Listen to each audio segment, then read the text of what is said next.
All right, hey guys, it's time to look at what's left of the rest of the weekend of the weekend. I'm going to try to cram as much as humanly possible in as short of a time frame as possible. I'm not here to waste your time, so let's go straight to it. Across the east, we've got a decent ridge here. Across the west, we're still dealing with this persistent upper low. That's going to bring more snow to the northern Rockies. Across the east, temperatures here will be above average.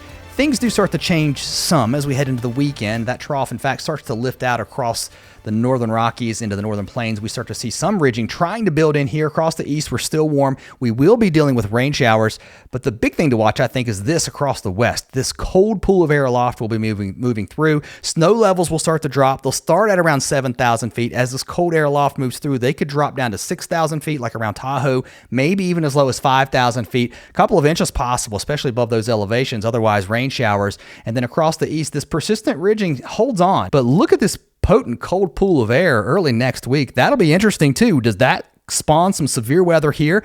I don't know. I think it's something definitely worth watching heading into next week. If you like this kind of stuff, I hope you will subscribe. Also, if you're on X, I've been doing some, are they called X's or tweets? I just don't know what to call it. But anyway, I'm there, WX Travis. That's my handle. Pop over and follow me, and let's connect there too. All right, across the east, I think this is something to keep an eye on as we head into the 10th, the 11th, and the 12th. This is the European AIFS model. It has persistently shown a decent strike of cold air as we move toward the 12th and the 13th. Does this mean a late season frost or freeze? Maybe so. Not saying yes, but I'm watching it, and definitely I think it's worth watching too, especially if you have crops or if you've started the growing season where you are. All right, Central Plains states, some severe weather heading into your Thursday, maybe even some hail. The biggest threat will be right here into Oklahoma and Texas. You guys have been getting hammered. I'm telling you what, it's been rough overnight. We're going to see those storms still continue to fire and keep going here across Texas.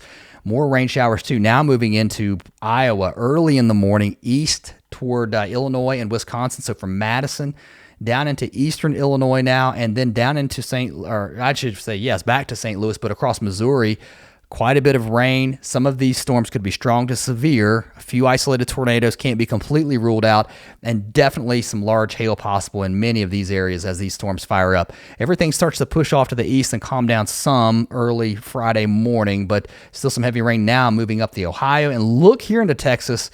My goodness gracious. Flooding risk certainly there with more heavy rain here. Let's push off to the east a little bit. These showers here across northern New England will move through early in the day on Thursday. New Hampshire over toward Vermont and then into parts of Maine. We'll see the showers, so getting a little wet from Portland down to Boston to Providence to Hartford. Just a few showers here, and that moves offshore pretty quickly. Here comes the big bulk of rain back to the west, moving into Chicago with a few showers and storms.